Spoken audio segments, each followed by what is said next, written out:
What's up, everybody? This is Dewan Mills. Make sure to like, comment, and subscribe to stay in the loop for more videos coming your way. What's up, YouTube? This is Dewan Mills. Happy New Year. This is a new video for the new year for you. So let's jump right into it. So, I want to talk about the bass drum playing in jazz, not quote unquote, but in jazz.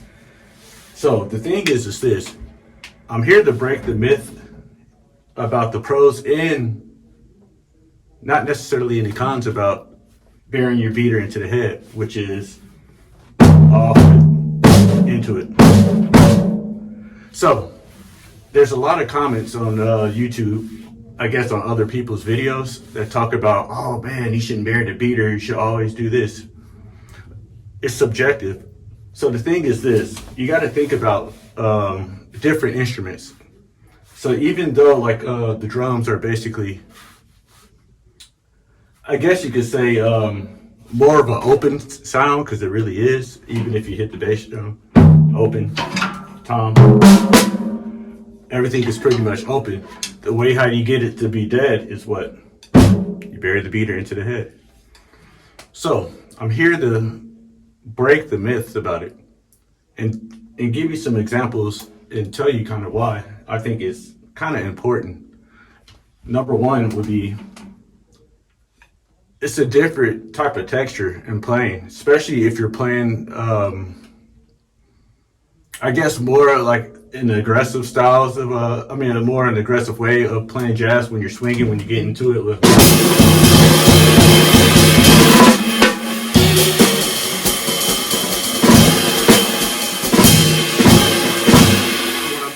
Burying the beater into the head, it gives it that oomph to it.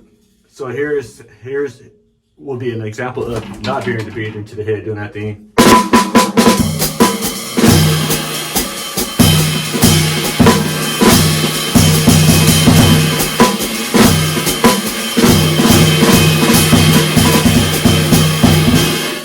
Which is not a bad thing. But the thing is this. You kind of can't really say that it's good or bad, because the myth is it's a mysterious type of sound. You heard the difference of it. So one is open,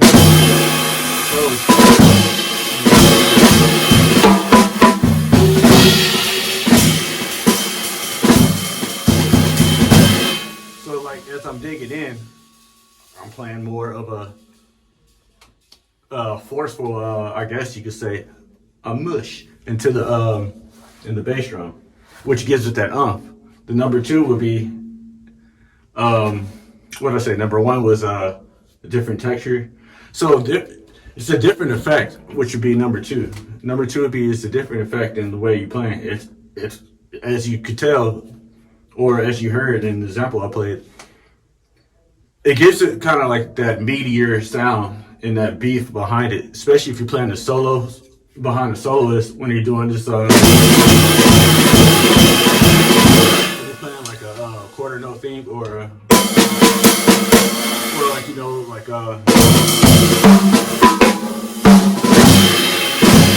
and it's just that attack to it when you setting up something or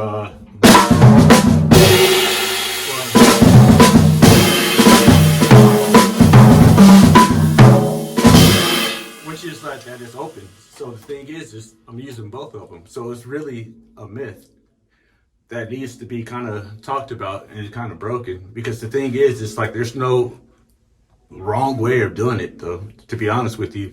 It's just basically a preference. So the preference is this.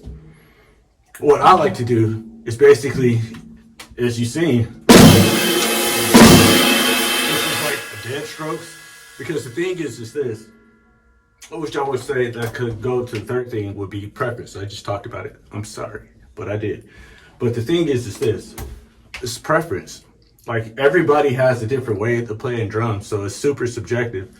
Like Brian Blade is amazing, but not everybody can sound like Brian Blade, because Brian Blade is Brian Blade. Quincy Davis is amazing, and he can give you tools and tricks, but you cannot sound like him. You can emulate some things that he does, but you're not him, and you're not thinking the way he playing the drums. Or even me, for example, I have a different way. I come from the West Coast, so I got that West Coast vibe, and from Jacksonville, Florida, so I have that West Coast Southern vibe to how I play.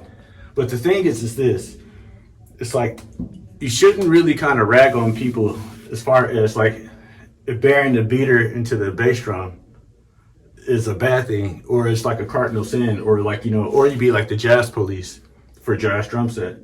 It really doesn't matter. Why? Because either, hey, let me show you another example.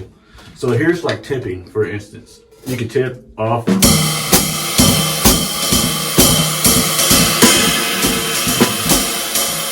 Or there's this thing that I guess his name is Alvin. His name is Alvin. I forgot. I don't want to mess his name up, but it's a video that's on YouTube when he's talking about the reverse feather. So instead of just playing into the background like this, you're playing. You kind of have the beater is buried into the head, and you have like your heel is clicking, so it sounds like this.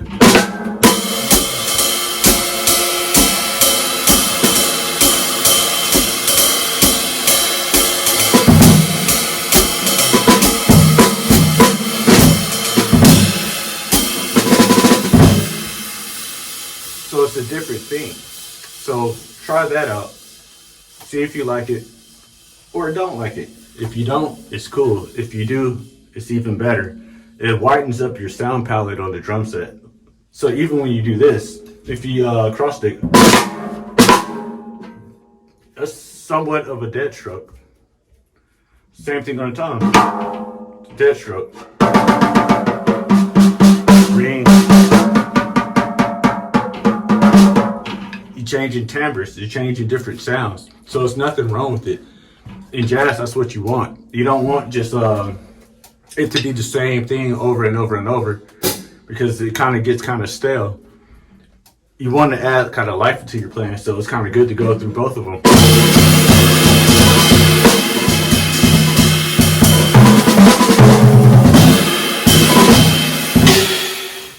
So in conclusion, remember, jazz is a subjective topic. So the thing is, there's nothing wrong with trying something new. Or if you're cool with doing what you're doing, do it. Just do it.